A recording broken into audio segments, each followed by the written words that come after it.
senador eleito Flávio Bolsonaro recebeu a equipe do Domingo Espetacular no início da noite desse domingo. É a primeira vez que ele vai falar desde que foi divulgado o relatório do COAF, o Conselho de Controle de Atividades Financeiras. No documento aparecem movimentações bancárias consideradas suspeitas na conta do senhor. Senador, uma dessas movimentações é o pagamento de um título de R$1.016.000, um título da Caixa Econômica Federal. Que título é esse e quem era o beneficiário? Bom, em primeiro lugar, eu quero agradecer, Lúcio, e a Record pela oportunidade de vir aqui trazer a verdade.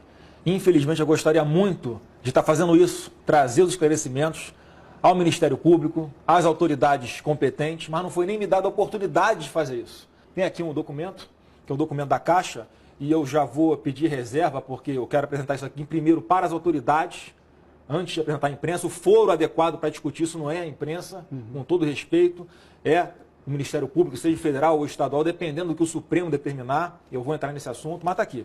É um documento da Caixa, é um contrato com a Caixa Econômica Federal, e não é nada mais do que o seguinte: um apartamento que eu comprei na planta, e quando você compra apartamento na planta, o financiamento fica com a construtora.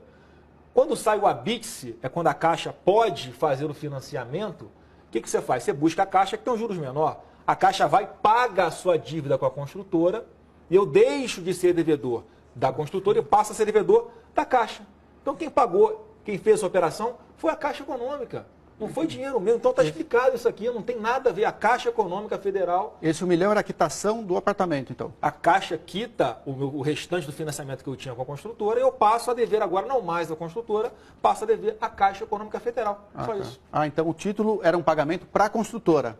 A Caixa pagou esse valor, não fui eu que paguei. Eles pagam a minha dívida e eu passo a ser devedor da Caixa. Qual era a construtora? PDG. A PDG. E um imóvel que você tem até hoje no Rio de Janeiro? Não, esse imóvel foi vendido. Em seguida, hoje, o meu patrimônio é um imóvel que eu tenho na Barra e uma sala comercial. Esse imóvel já não pertence mais? Esse já foi vendido.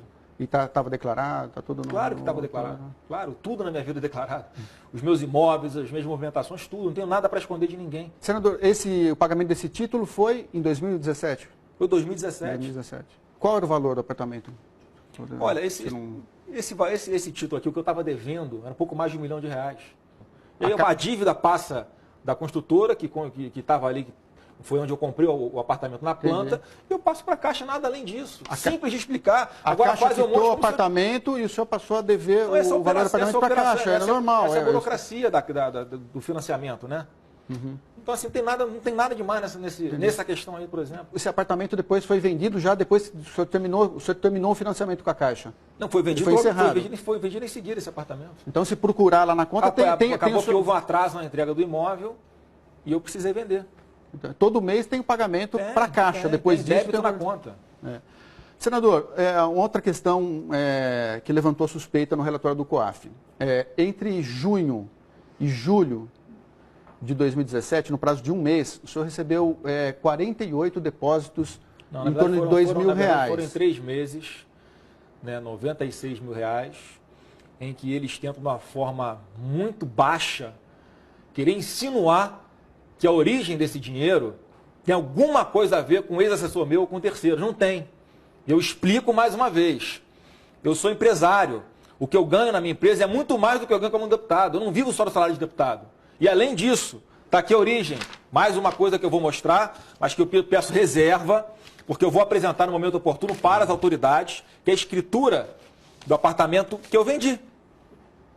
Sabe qual foi o valor do apartamento que eu vendi? R$2.400.000. Não é o mesmo apartamento. É o mesmo, por coincidência, é o mesmo apartamento que eu vendi logo em seguida.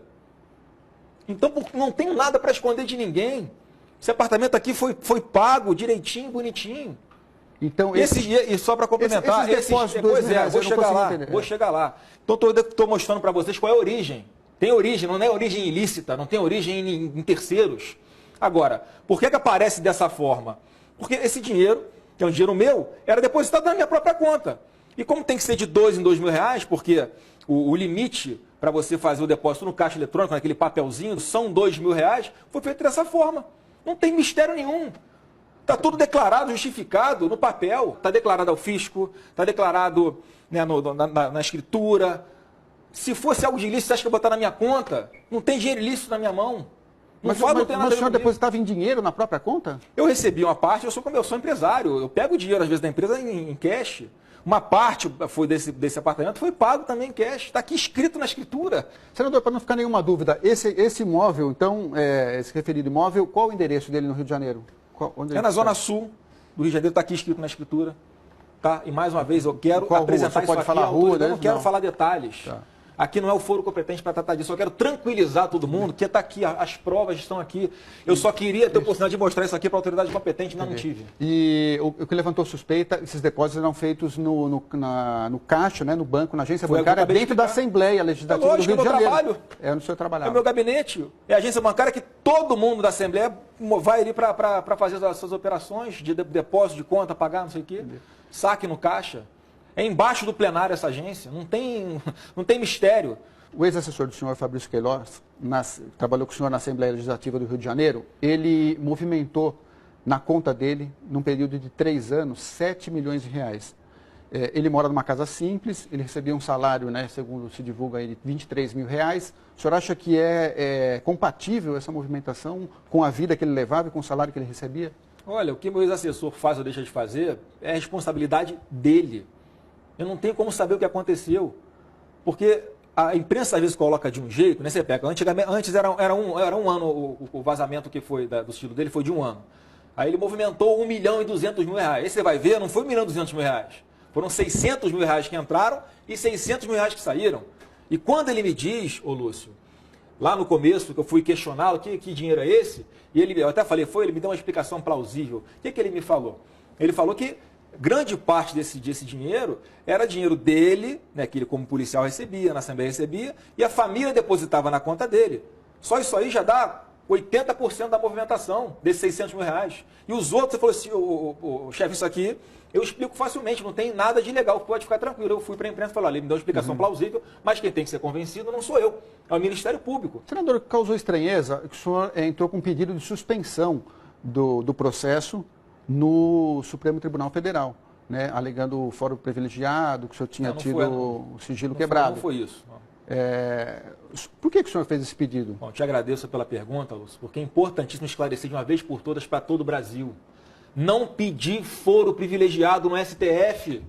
O que eu fiz foi uma reclamação, que é o remédio jurídico correto, para perguntar ao Supremo Tribunal Federal, obedecendo a uma decisão do próprio STF, que lá atrás decidiu sobre o foro, e tem uma vírgula que fala assim, ó, caso a caso, o Supremo Tribunal Federal dirá qual é o foro competente. Se é o Rio de Janeiro, o MP do Rio, ou se é Brasília, o MP federal. Então, a decisão ali que o Supremo vai tomar é para onde é que eu tenho que ir prestar o esclarecimento, aonde é que eu vou levar isso aqui. O senhor não quis travar a investigação. Dentro do corpo disso, eu já informei ao Supremo as atrocidades que estão acontecendo aqui comigo. Meu sigilo bancário quebrado, sem autorização judicial. Provei ali que, além de quebrarem o meu sigilo sem autorização, Lúcio, eles deram publicidade para isso. Por que essa pressa? Tudo no seu tempo, eu vou prestar esclarecimento à autoridade competente. Por que essa perseguição comigo? Senador, o que levantou muita suspeita é o seguinte, existe uma prática nas assembleias de todo o país, câmaras municipais, até no Congresso, de reter uma parte do salário de funcionário. O deputado, o vereador, contrata e depois recebe um percentual do salário do funcionário. O senhor alguma vez reteve o salário de alguém que trabalhou com o senhor na Assembleia? No meu gabinete, não. E se eu soubesse que alguém estivesse cometendo isso, eu era o primeiro a denunciar e mandar prender. Porque todo mundo sabe, quem me conhece, quem me acompanha no dia a dia, sabe que não tem sacanagem comigo. Tá? Se eu quisesse dinheiro, eu não tinha aceitado algumas ofertas tranquilas de doação eleitoral para minha campanha, bonitinha, de empresários que queriam ajudar o Brasil. Recusei milhões de doações de campanha. Não quero fazer isso, digo mais. Em alguns períodos no meu gabinete, cargos ficaram vagos. Se eu tivesse o intuito de ganhar dinheiro com isso, eu acho que ia deixar cargo vago. Quantos funcionários o senhor tinha na Alerj? No gabinete são 20, mais ou menos. 20. Aí varia, os cargos podem ser fracionados, tá? Mas nunca foi, meu gabinete é enxuto, funciona, todo mundo trabalha. Todos recebiam salário integral? Todo mundo trabalha, cara. O que a pessoa faz com o dinheiro dela não tem como controlar. Senador, voltando no assunto do STF, o pedido que o senhor fez ao STF relativo à investigação feita pelo Ministério Público do Rio de Janeiro. O que o senhor achou da fala do ministro Marco Aurélio? Ele disse que casos como esse, ele devolveu para o processo onde está a investigação de origem, que seria o Ministério Público do Rio de Janeiro. O que o senhor achou da fala dele? Lúcio, o STF, os ministros do STF, suas decisões são soberanas. Pelo que eu saiba, o ministro Marco Aurélio Mello está de férias. Então, ele não teve acesso ainda ao teor da reclamação que eu fiz junto ao Supremo Tribunal Federal. Então, com certeza, ele tem uma fala que para mim é fundamental. E diz o seguinte: eu não olho capa de processo, eu olho o conteúdo do processo.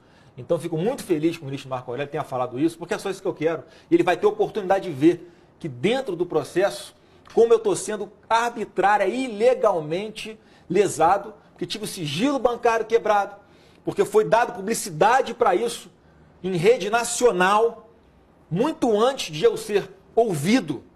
Não tem sentido isso tudo que está acontecendo comigo. Então, não tenho dúvida que o ministro Marco Aurélio, ao analisar as nulidades que existem nesse procedimento, que eu também incluí nessa reclamação, ele vai tomar a decisão dele, certamente, a decisão mais acertada. Na opinião do senhor, esse processo deveria correr em Brasília? Não, quem tem que falar é o Supremo. Não cabe a mim falar. É a decisão do próprio Supremo Tribunal Federal. Não temos nas instâncias. Onde eu estiver aqui, eu vou, sem problema nenhum. Tá. Senador, para a gente concluir a entrevista, esse caso já está na mídia há mais de um mês, né? E a demora do ex-assessor do senhor, Fabrício Queiroz, em prestar esclarecimentos ao Ministério Público do Rio de Janeiro, acaba levantando a suspeita de que existe algo errado por trás de tudo isso.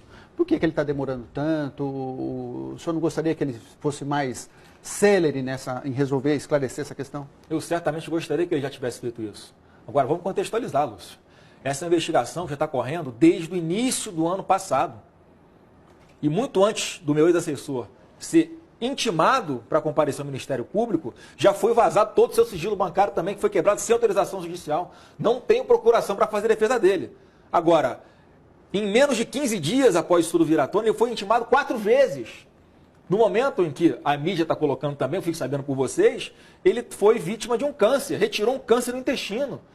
É lógico que eu tenho interesse que ele fale o quanto antes, mas é uma coisa que foge ao meu controle. O senhor esteve com ele ontem, hoje? Não, aqui claro em São Paulo, que não posso nem chegar, porque eu não ligo para ele, não falo com ele, para não ter qualquer dúvida, qualquer suspeita de que eu esteja combinando alguma coisa com ele. No contato zero.